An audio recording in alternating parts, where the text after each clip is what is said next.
एक किताब है मेरे हाथ में, उसने देश में नहीं विदेश में भी अपनी चर्चा की वजह बना दी है। आज मेरे साथ बैठे हुए हैं देवेंद्र जी, बहुत बहुत स्वागत है सर, आपने कीमती समय निकाला मेरे लिए।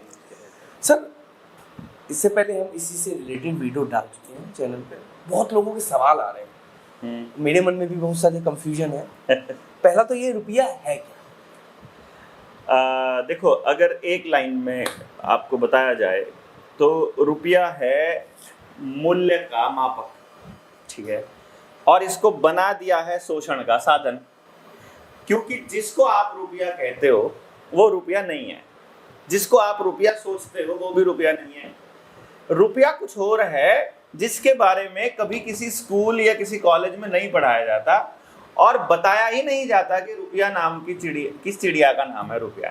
पर जहाँ तक, जैसे कि मैं मार्केट में जाता हूँ, मेरे पास, अगर आप रुपए की बात कर रहे हैं तो मेरे पास ये 200 रुपए है, मैं मार्केट में जाता हूँ, कुछ सामान लेता हूँ, देखो ये 200 रुपए नहीं है, आपको ये गलत पढ़ाया गया है। आपके दादाजी से पूछना कि दादा ये क्या है, तो आपके दादाजी बोलेंगे ये 200 रुपए का नोट है। वो कभी नहीं कहते ये 200 रुपए है, कभी भी नहीं कहते, वो कहते हैं 200 रुपए का नोट। नोट जो होता है वो होता है जैसे कि transfer note, press note. Note मतलब मेरे दी हुई कोई जानकारी जो मैंने अपना कुछ लिख दिया है। ट्रांसफर नोट में क्या कहता है, मंत्री जी कहते हैं कि फलाने आदमी की सिफारिश कर रहा है कि इसको इधर ट्रांसफर कर दिया जाए, ये तो ट्रांसफर नोट है। ये है प्रोमिसरी नोट, ये है वचन पत्र, इसके ऊपर वचन खंड लिखा है बकायदा, गवर्नर के नीचे साइन है, इस पे वचन लिखा है, मैं धारक को 200 रुपए अदा करने। धारक कौन? जिसके हाथ में ये है जी। यानी गवर्नर कह रहा है आरबीआई का कि जिसके पास ये 200 का नोट है मैं उसे 200 रुपए देने का वादा करता हूं। यानी आप आरबीआई के गवर्नर के पास जाएंगे और अपना ये 200 रुपये का नोट उसको पकड़ाएंगे तो वो आपको 200 रुपए देनदारी है उसकी। जैसे आप यहाँ से एक पर्ची बना दो और जो दुकानदार है वो आपको जानता हो और आप लिख दो उसके ऊपर कि 10 किलो खांड, 1 किलो शक्कर, 1 किलो चावल वो धारक को दे दिए जाएं। अब वो आदमी उस नोट को लेके जाएगा, दुकानदार को ये पर्ची पकड़ा देगा, दुकानदार उसके बदले में उसको सामान दे देगा। ये उस सामान की कीमत नहीं है, जो पर्ची दी है ना दुकानदार को, वो उस सामान की कीमत नहीं है, लेकिन उस दुकानदार ने आपके प्रॉमिस को, आपके लिखे हुए को रुपया मान लिया। उन्होंने कहा ये पर्ची आ गई, मतलब आपकी तरफ से रुपया आ गया समझो, अब मैं ये पर्ची देकर कभी भी आपसे वो धन का जो सिंबल है वो ले लूंगा। जैसे इसको आपको अगर समझना और थोड़ा गहराई से समझना हो, अगर मैं यही सवाल आपसे पूछने लग जाऊं तो ये किलो क्या है बताइए, किलो क्या है? इसको भार नापने के लिए किलो होता है, नापने के लिए भार का मापक। देखो, भार का मापक किलो, द्रव्यमान का मापक लीटर, समय का मापक सेकंड, इसी तरह से मूल्य का मापक रुपया। मैं छोटा था तो एक सवाल पूछा जाता था, 1 किलो रुई और 1 किलो का बट्टा या 1 किलो शक्कर, तीनों में से कौन सी ज्यादा भारी होगी? तीनों बराबर है। बराबर है। हाँ। एक को मैंने तोला है सोने वाले बट्टे से 1 किलो का, ठीक है, एक मैंने चांदी वाले बट्टे से तोला है, ठीक है, और एक मैंने कागज का बट्टा था 1 किलो का, 1 किलो का ही बट्टा था, लेकिन तो तीनों में से अब कौन सी भारी होगी? तीनों का वजन एक है, तीनों 1 किलो है।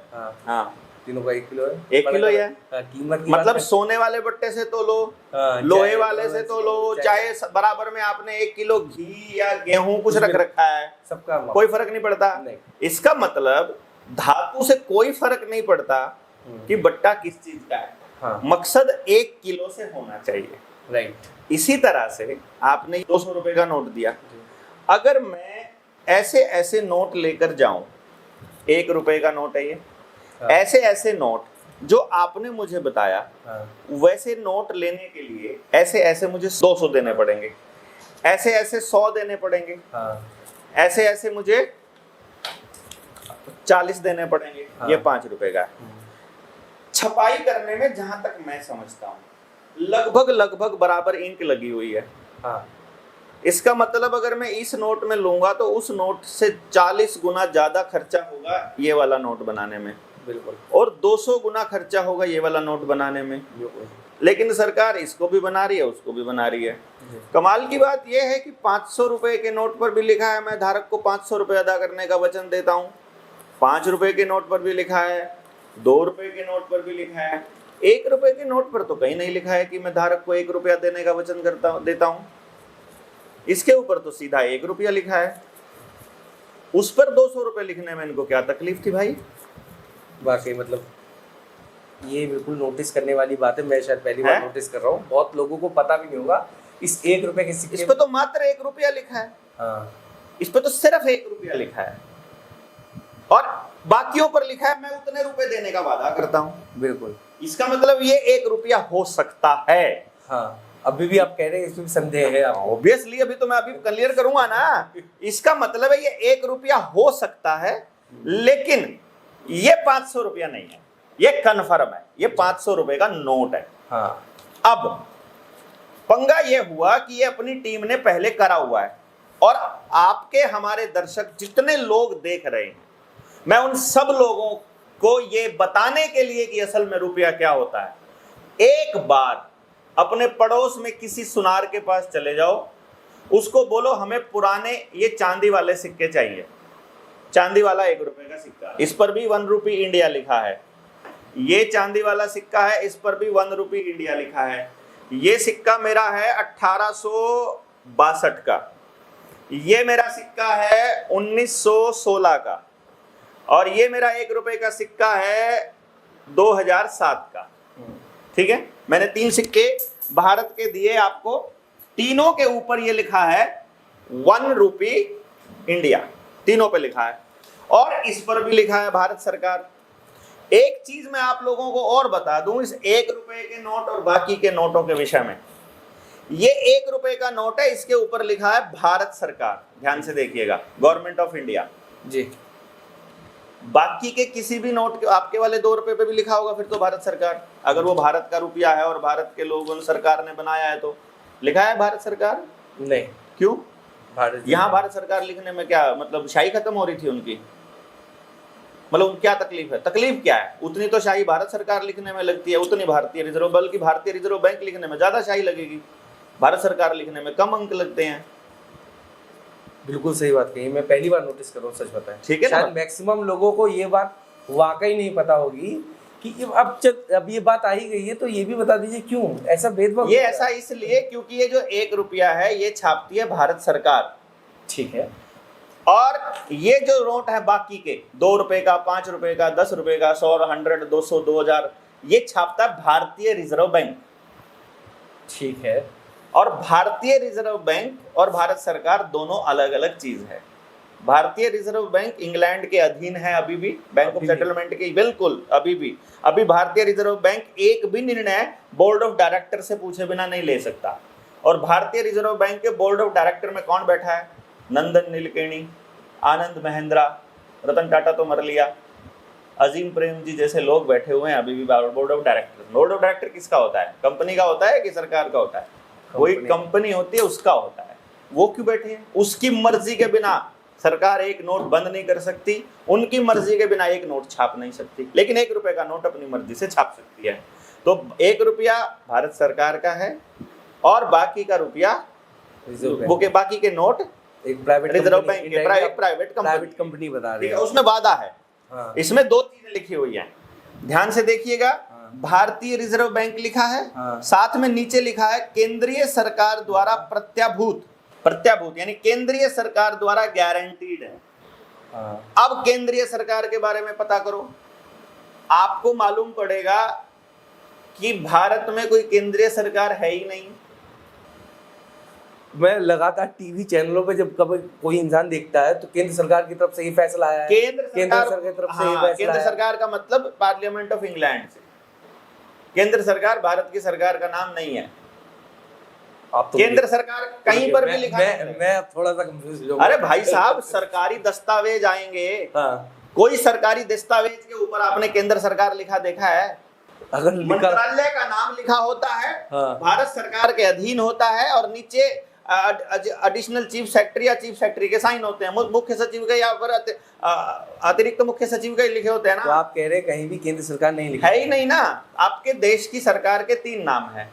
भारत सरकार जिसे गवर्नमेंट ऑफ इंडिया कहते हैं, भारत गणराज्य रिपब्लिक ऑफ इंडिया कहते हैं। ठीक है। जब भी कहीं दूसरे देश में जाना होता है तो हमारा पासपोर्ट होता है, उसके ऊपर लिखा होता है भारतीय गणराज्य यानी रिपब्लिक ऑफ इंडिया, क्योंकि हम अलग अलग प्रदेशों का संघ हैं, बेसिकली हम गणराज्य हैं जी। और तीसरा नाम हमारे बारे में लिखा जाता है यूनियन ऑफ इंडिया।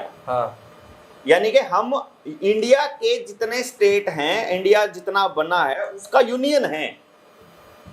अब यूनियन ऑफ इंडिया लिखा जाता है ना। आप सुप्रीम कोर्ट में कोई भी केस हो या हाई कोर्ट में कोई भी केस हो और वहां पर जब आपका और सरकार का कोई केस चल रहा हो और पुलिस आपके ऊपर कोई मुकदमा कर दे तो या तो लिखा जाता है state of Uttar Pradesh, state of Haryana versus फलाना ढिमकाना। देवेंद्र के वर्सेस अगर केंद्र सरकार ने केस करना है, जिसको आप केंद्र सरकार बोल रहे हो, वहां केंद्र सरकार तो नहीं आता है कि देवेंद्र बलहारा वर्सेस केंद्र सरकार, वहां आता है Devendra Balhara versus union of India.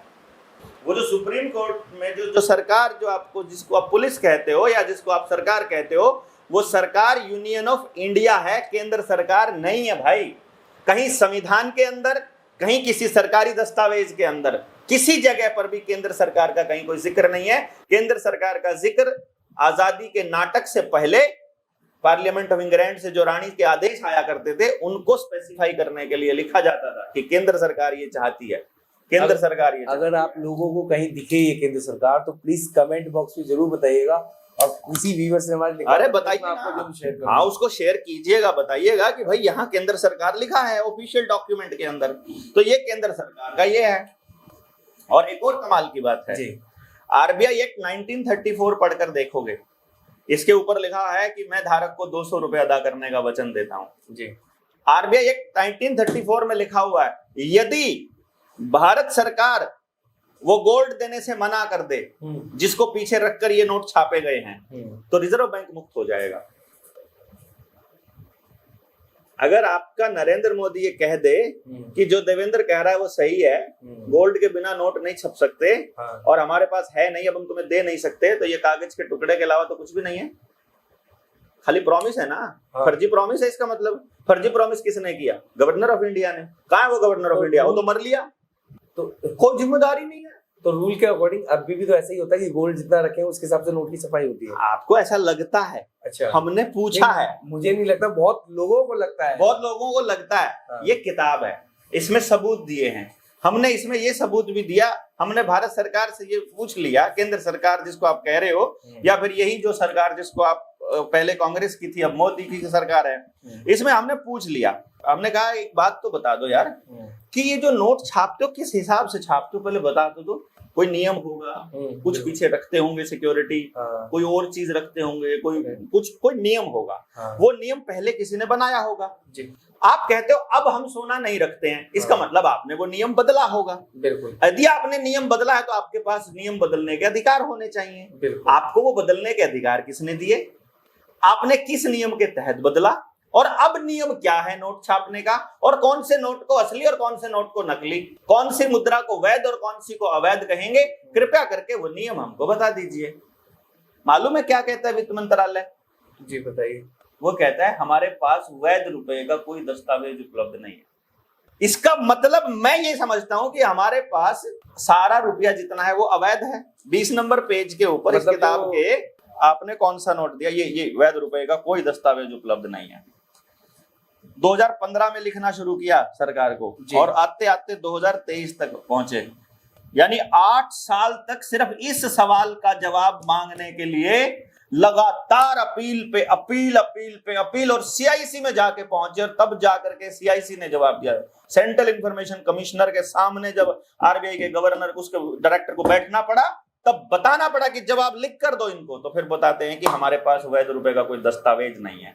Page number 135 से 238 तक सारी आरटीआई की कॉपी हमने दी हुई है, इसके अंदर ये आरटीआई लगा रखी है कि, और उसके अंदर बकायदा लिखित रूप में ये कह रहे हैं कि हमारे पास वैध रुपए का कोई दस्तावेज नहीं है। चलो जी कोई बात नहीं, जो जो फ्रॉड इन्होंने इस रुपए के नोट के साथ किया जी, उस फ्रॉड का एक भी दस्तावेज सरकार के किसी भी अधिकारी और किसी भी मंत्रालय के पास मौजूद नहीं है। रुपया है क्या फिर रुपया से? भी आ रहे हैं भाई, आ रहे हैं, देखो क्या होता जब सारी मैं बस ये भी नकली है आपके हिसाब से, ये भी नकली, ये भी नकली है, मतलब इंडायरेक्ट नकली है। बोलो। अभी हम थोड़ा सा और समझने की कोशिश करेंगे।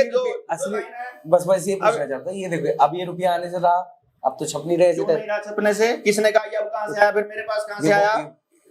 1919 का है नहीं? तारा तो अभी छप रहा है ना, अभी भी बनता है ना, अभी भी चलन में है ना। तो रुपया हकीकत में किसको माने? अभी पहले तो आपको समझ में, देखो अगर हमारे व्यूअर इसको समझना चाहते हैं तो खुद प्रैक्टिकल करें या हम ऐसे थाली में परोस कर दे दें? पहले खुद अंदर आएगी, भीतर तक जाएगी जब आप खुद प्रैक्टिकल करोगे। तो मैं वो लाइन दोबारा से रिपीट करता हूँ। एक बार सुनार के पास जाओ और उसको बोलो कि मुझे ये सिक्के चाहिए, 2-4 सिक्के, ठीक है जी। फिर कुछ नोट ये 1 रुपए वाले ले जाओ, ठीक। फिर कुछ जो सिक्के हैं ये अभी तो आते हैं लोहे वाले, कुछ पहले तांबा मिले हुए और ये अलग अलग आते थे, वो भी ले जाओ। और ऐसा करके 50 रुपए, मतलब 50, 10, 5 रुपए भी चाहे बेशक, आपके गांव में पड़ोस में कहीं भी कोई प्राइवेट या सरकारी के नाम का, अदरवाइज सारे बैंक प्राइवेट है, इसलिए बता रहा हूँ। तो आपको लगता हो कि सरकारी है तो आप उसमें चले जाओ, आपको लगता है ये प्राइवेट है उसमें, जहां आपका खाता है बस ये चांदी वाला सिक्का और एक लोहे वाला सिक्का और एक कागज वाला सिक्का वो ले जाओ, और एक 2 रुपए का नोट वो ले जाओ, ठीक है जी। और उनको बोलो मुझे जमा करना है, और बोलो कितने रुपए में जमा करोगे, ठीक है। 2 रुपए का नोट 2 रुपए जमा कर देगा आपके खाते में, 1 रुपए का नोट 1 रुपया जमा हो जाएगा, ये 1 रुपया भी 1 रुपए में जमा हो जाएगा, ये वाला भी 1 रुपए में जमा हो जाएगा। लेकिन जब आप सुनार से इसे लाओगे ना तो ये वाला 1 रुपया लाने में ऐसे 1000 रुपए देने पड़ेंगे आप। लेकिन बैंक तो 1 रुपए में ले रहा है। हो सकता है ये चांदी का महंगा, इसलिए सोना महंगा दे रहा है। देखो आप, अगर ये 1 रुपया है, बैंक इसे 1 रुपया मान रहा है, तो फिर ये रुपया जब से चल रहा है ये नकली हो गया। इसे भी 1 रुपया मान रहा है ना बैंक तो, बिल्कुल, और इसको भी 1 रुपया मान रहा है। इसको बनाने में तो लोहा लगा है, इसको 10 ग्राम भी नहीं लगा पूरा। इसको बनाने में तो चांदी लगी है, इसको बनाने में पेपर लगा है, तीनों को 1 रुपए में ले रहा है, तो तीनों की खरीद वैल्यू बराबर होनी चाहिए। बिल्कुल, इसमें 1 टॉफी मिलती है, इसमें भी 1 टॉफी मिलती है, इसमें 1000 टॉफियां मिलती हैं। लेकिन बैंक इसे 1 रुपए में ले रहा है। यानी बैंक में आपने ये वाला सिक्का अगर जमा कर दिया, बिल्कुल, और अगले दिन निकलवाने चले गए और आपको ये मिल गया, तो 1000 गुना की ठगी बैठे बैठे हो गई कि नहीं हो गई आपके साथ? बिल्कुल हो गई, अब हो गई ठगी, हो गई मेरे साथ ठगी, कल होगी। अब हमने बैंक से ये पूछ लिया, हमने रिजर्व बैंक से भी पूछा था, हमने ये सुप्रीम कोर्ट से भी पूछा था, हमने उनसे पूछ लिया कि अब इनमें से असली कौन सा ये तो बता दो। और इस किताब में हमने मेंशन किया हुआ है कि असली वाले रुपया बताओ कौन सा है, लोहे वाला की चांदी वाला की कागज वाला। बिल्कुल, बाकी तो चलो हमने मान लिया बैंक नोट है, वो तो प्रॉमिसरी नोट, इन पे तो प्रॉमिस भी नहीं लिखा हुआ, इस पे तो रुपया ही लिखा हुआ है जी। तो फिर हमको आरबीआई ने जवाब दिया, वित्त मंत्रालय भी कह रहा है कि रुपया धातु के ऊपर निर्भर नहीं करता, जैसे किलोग्राम इस बात पर निर्भर नहीं करता है कि किलो सोने का है या चांदी का या लोहे का, वो तो इस बात पर निर्भर करता है कि वजन 1000 ग्राम है कि नहीं है। इसी तरह से वो कहते हैं रुपया भी इस बात पर निर्भर नहीं करता कि ये किस चीज का बना है, क्योंकि अदरवाइज इसमें चांदी लगी है, इसमें लोहा लगा है, इसमें पेपर लगा है, और जो आप मोबाइल से डिजिट ट्रांसफर करते हो उसमें तो कुछ भी नहीं लगा। आगे डिजिटल की बात है, डिजिटल तो अभी आएगा, डिजिटल अलग है, अभी तो मैं तो ये कह रहा हूं उसमें तो कुछ भी नहीं लगा। तो जिसमें कुछ भी नहीं लगा वो भी 1 रुपया, जिसमें लोहा लगा है वो भी 1 रुपया, और जिसमें चांदी लगी वो भी 1 रुपया। तो हमको बताओ असली कौन सा इनमें से? चांदी वाले में तो ऐसे ऐसे 1000 आ जाते हैं। तो हमको आरबीआई कहता है कि भाई सोने और चांदी पर निर्भर नहीं करता, मेटल पर निर्भर नहीं करता, रुपया तो रुपया होता है, क्योंकि रुपया जो है वो इन सब चीजों से ऊपर की बात है। फिर हमें समझ आया यार, किलो उस लोहे को कहते हैं कि सोने को कहते हैं। तो फिर थोड़ा सा अंदर जाते जाओगे तो पता चलता है कि जो वजन है ना वो 1 किलो है। सोना 1 किलो नहीं, चांदी 1 किलो नहीं, वजन 1 किलो। और वजन बताओ क्या होता है? मापने का सब लोग वो भार है। भार जो है ना वो 1 किलो है, मतलब वो सोना नहीं। अब फिर प्रॉब्लम आ गई दूसरी बड़ी कि चलो फिर रुपया क्या है यार। फिर इसके लिए आपको थोड़ा सा कॉमन सेंस का इस्तेमाल करना पड़ेगा। वो क्या? जिससे कि आपको इतिहास पता लगे, तो आपको भविष्य का आप अंदाजा लगा पाओगे कि इतिहास क्या है।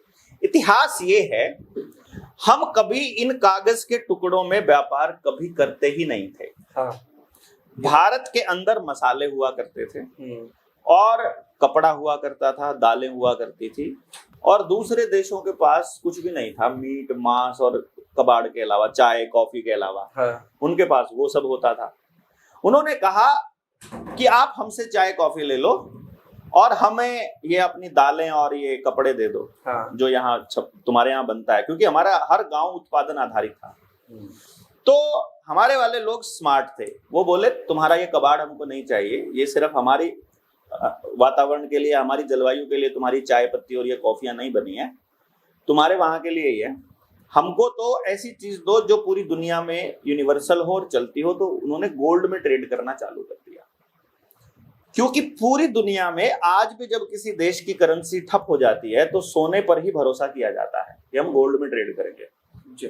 गोल्ड क्योंकि यूनिवर्सल एक स्टैंडर्ड है किसी भी चीज की मूल्य को मापने का, क्योंकि उसे आज रख दोगे 1000 किलो तो वो 1000 किलो ही निकलेगा, चाहे 1000 साल बाद में उठाओगे उसको, वो टूटता हुआ नहीं मिलता, उसमें जंग नहीं लगता, कुछ नहीं, जितना है उतना ही रहेगा।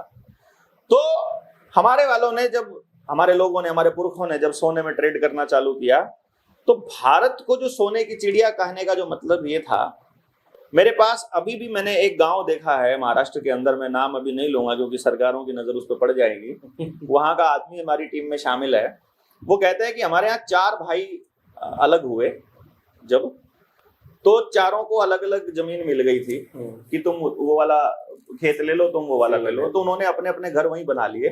तो उनका जो बंटवारा हुआ तो उनके घर में जो चांदी थी वो गाड़ी में लद के गई थी, बैलगाड़ी में लद के, इतनी चांदी उनके घरों में थी। वो कहते हैं उस गांव के अंदर कभी भी ट्रेड जो है वो कागज के टुकड़ों में नहीं करता, किसी से भी डिजिट में नहीं करते, वो चांदी में करते हैं। आप पैसा लेने जाओगे तो पैसा नहीं देते, वो चांदी देते हैं और ब्याज के रूप में चांदी ही लेते हैं, सोना या चांदी लेते हैं। अभी भी ऐसा है, मौजूद है। और उस गांव में कितना धनाढ्य गांव होगा वो, हर घर के पास एक गाड़ी भरी तो चांदी की है ही है। ये डिस्क्लोज कैमरे के आगे मेरे कान में जरूर बता दूंगा, बाद में बता दूंगा मैं आपको। गांव का नाम क्या, बंदे का भी बता दूंगा, जाके मिल भी आना, पूरे गांव को देखा ना, हर घर के अंदर चांदी ही चांदी है उनके गांव में, सिल्वर मिल है उसका नाम। तो उस वक्त हर घर में सोना हुआ करता था।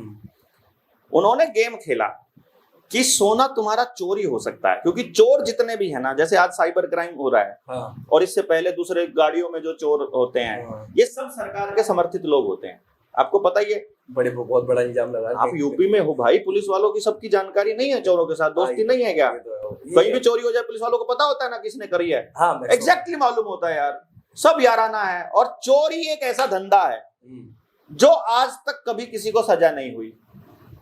पुलिस वाले के साथ सेटिंग करनी है आपको, खाली 10 लाख का माल है, 5-13 सामान की बरामदगी मत दिखाओ, कोर्ट में कुछ साबित ही नहीं कर पाएगा, बरी होना ही होना है, महीने भर में जमानत होनी तय। बिल्कुल। तो सरकार को ऐसे लोगों का सहारा लेने में क्या दिक्कत है? तो सरकार अपने चोर साथियों को लग करके आपके घरों में पाड़ दिलवाएगी। पहले पाड़ दे देते थे ना, दीवार पीछे से तोड़ के घर में रखा सोना चांदी उठा ले जाते थे, संदूक का संदूक ले गए, तो बोलते थे इतना सोना गया, इतनी चांदी गई। तो लोगों ने सोना और चांदी को बैंकों में रखना शुरू कर दिया, लॉकर्स में। और उसी टाइम पर बैंकों ने कहा कि तुम इसे नोट में तब्दील करवा लो, सोना रख लेते हैं रिजर्व बैंक के पास, उसका ले लो तुम नोट को कर दो बैंक में जमा, वो डिजिट जो आपके खाते में एंट्री है, उतने रुपए का सोना आपका वहां रखा है, उतने रुपए आपके खाते में दिख रहे हैं, कभी भी रुपया देखा, ये कागज दिखा करके अपना सोना ले लेना। ये रिजर्व बैंक का नियम है कि जितना सोना होगा उतने ही नोट छापेंगे, जितने नोट छापेंगे उतने ही नोट बांटेंगे, बस। यानी कि असल में अगर आप इसके थोड़ा सा डिटेल में जाएंगे, इस किताब के अंदर जाएंगे, तो इस किताब में बड़ा स्पष्ट शब्दों में हमने मेंशन किया हुआ है। सबसे पहली बात तो यह है कि जो वैध रुपया है उसका जो स्टैंडर्ड होता है, देखो रुपया है मूल्य का मापक, किसी भी चीज को मापने का कोई भी मापक होता है, उसका एक होता है स्टैंडर्ड। अगर वो है वैध मतलब सही यूनिवर्सल, हाँ, तो उसका होगा मापक होगा स्थिर अंक होगा। हाँ, और यदि वो है नकली तो वो बदलता घटता बढ़ता रहेगा। जी, तो इसके अंदर एक बात आती है कि अगर उसका मापक है फिक्स हाँ, तो रुपया है वैलिड, अगर जी। उसका मापक बदल रहा है तो वो है इनवैलिड। और इसलिए एक बात इसमें कही जाती है हमेशा, एक तो वैध रुपए का जो मानक है वो स्थिरांक होता है, जी, अवैध रुपए का घटता और बढ़ता रहता है। वैध रुपया जनता को देश को शोषण से मुक्त रखता है और अवैध रुपया देश को भयंकर शोषण में लेके जाता है। और इसी में एक लाइन आती है कि रुपए में मौजूद सोने की मात्रा ही असल रुपया है। यानी आपने जो पैसा दिया, देखो आप तो दाल दिया करते थे, आप जो कपड़ा दिया करते थे, जो भी उत्पादन दिया करते थे, वो एक धन है। हाँ, धन के बदले केवल धन दिया जा सकता है, बिल्कुल, धन के बदले कबाड़ नहीं दिया जा सकता। बिल्कुल, धन क्या क्या है? जो प्राकृतिक संसाधनों से उत्पन्न होता है केवल वही धन है। ये कागज धन थोड़ी ना है। ये तो आपकी सेहत, हाँ, सेहत कहां से बनती है? ऊर्जा से। ऊर्जा कहां से आती है? फसल खाने से। खाना कहां से आया? अनाज से। अनाज कहां से आया? पेड़ से। पेड़ कहां से आया? जमीन से। जमीन ने कैसे किया? सूरज और रोशनी और गर्मी और नमी और पानी और उस सब से लेकर के प्रकाश संश्लेषण की प्रक्रिया से भोजन बनाया, वो भोजन स्टोर हुआ, वो हमारी बॉडी में स्टोर हुआ, तो हम मेहनत करने लायक हुए। हमने अपनी मेहनत आपको दी, मतलब अपनी ऊर्जा दी, यानी कुदरत की ऊर्जा आपको दी, तो आपने उसके बदले में अपनी कमाई हुई ऊर्जा मुझे दी। यही तो होता है। हाँ, मैं आपको अनाज दे रहा हूं, आप मेरे लिए कुछ और काम कर दो। मैंने आपके खेत में काम कर दिया एक पूरे दिन, तो आप उसके बदले में मुझे चावल दे दो, अनाज दे दो, कपड़ा दे दो, जो आपने ऊर्जा को स्थानांतरित किया। यानी लेन देन का एक साधन है धन। जी, साधन, ठीक है? आई बात समझ में? अब बिल्कुल क्लियर हो गया हूँ। क्लियर हो रहा है ना? हाँ। यानी वो लेन देन धन के बदले धन होगा। हाँ, आपको मैंने दे दिया 1 किलो अनाज, 1 किलो गेहूं दे दिया मैंने, आपने उसको खर्च कर दिया, अब आप उस 1 किलो को उनको दे दोगे? नहीं, ऊर्जा बनाएगा उनके लिए, फिर मेहनत करेंगे। ऊर्जा बना के मेहनत करोगे। हाँ। उस 1 किलो अनाज को आप कहीं आगे भी खर्च कर सकते हो क्या? नहीं, वो तो खत्म हो गया। ये 100 रुपए का नोट खर्च करने के बाद फिर ऐसा कैसा कैसे रहता है? ये खर्च हो गया तो ये खत्म क्यों नहीं होता? बाकी कोई भी चीज खर्च कर, आदमी खर्च कर दो, आदमी दोबारा वापस नहीं आता। अनाज खर्च कर दो, पानी खर्च कर दो, गेहूं खर्च, कुछ खर्च कर दो। अभी आपने जो बात बोली थी सोने रखने वाली, जब मैं पढ़ रहा था तो करीबन रिजर्व बैंक के पास लगभग 800 टन के समथिंग सोना है। Yes, 796 ton. हाँ। देश के लोगों को ये बताना पड़ेगा कि जब आप बैंक में इस चांदी के नोट, सिक्के को और लोहे के सिक्के को लेकर जाओगे तो बैंक आपको ये बता देगा कि 1000 गुना की ठगी है। हाँ। अब जब आपको ये पता चलेगा कि ये चांदी का रुपया भी असली रुपया नहीं है, तब तो और बड़ी ठगी है। तब तो और बड़ी ठगी। इसका मतलब कहीं है, ये भी रुपए का लीगल टेंडर है। ठीक है, ये भी रुपए का लीगल टेंडर है। सारे नोट जितने हैं ये सारे रुपए के लीगल टेंडर है। तो रुपया क्या है? रुपया is gold, only gold, only gold. पूरी दुनिया में किसी भी देश की मुद्रा को किसी चीज के समानांतर रखा जाएगा, केवल और केवल गोल्ड। डॉलर अगर मजबूत है तो सिर्फ इसलिए है क्योंकि डॉलर वालों ने डॉलर छापने के बराबर में गोल्ड रखा हुआ है। जिसके पास गोल्ड रखा हुआ है वो नहीं हिल सकता। गोल्ड गायब कर दो, वो कागज का टुकड़ा हो जाएगा, वैल्यू ही कोई नहीं है। मतलब असली जो पूरी घुमा चला के पूरी जो एक श्रेणी जा रही है, हाँ, वो सिर्फ सोने, सिर्फ सोना, ओनली गोल्ड।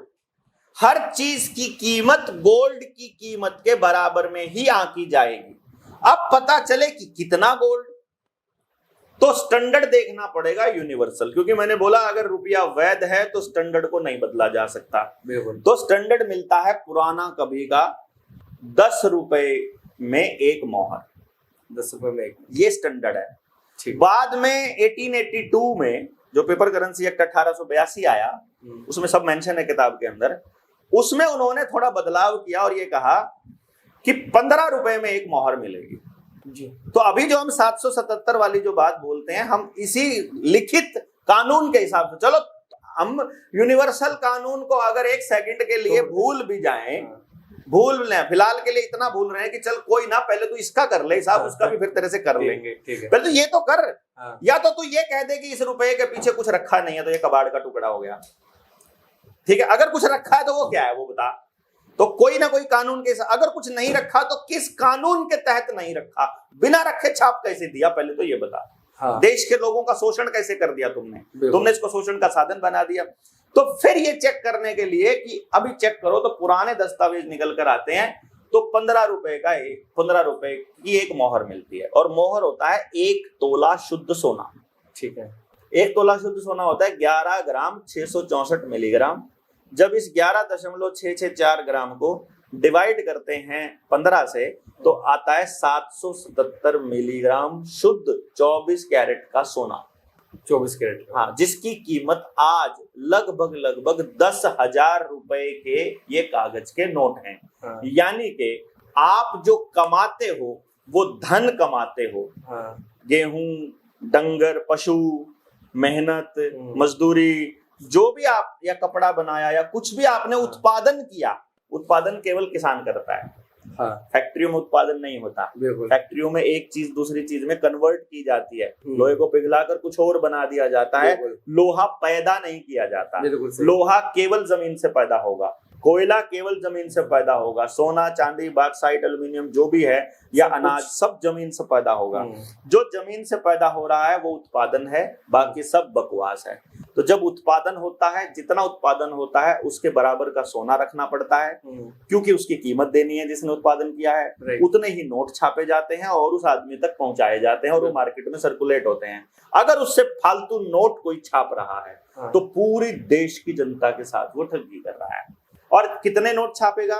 1 रुपए के बराबर 777 मिलीग्राम गोल्ड छापेगा। तो जब वहां से हम लोगों को कोई ये कहता है कि तुमने जो काम किया है वो 5 रुपए का किया है, या हमें कोई कहते 15 रुपए का तुमने काम किया है, तो मतलब मैंने 1 तोला सोना कमाया है। लेकिन 1 तोला सोने की कीमत जो आपके नोट में है वो तो लगभग आज 1 लाख रुपए से ऊपर है। तो अगर 1 तोला सोना 1 लाख से ऊपर है और हमने जो कमाया है वो 15 रुपये के बराबर है, तो जब हम 15 रुपए कमाते हैं तो ये 1 लाख के नोट छाप लेते हैं, क्योंकि हमने तो गोल्ड कमाया था।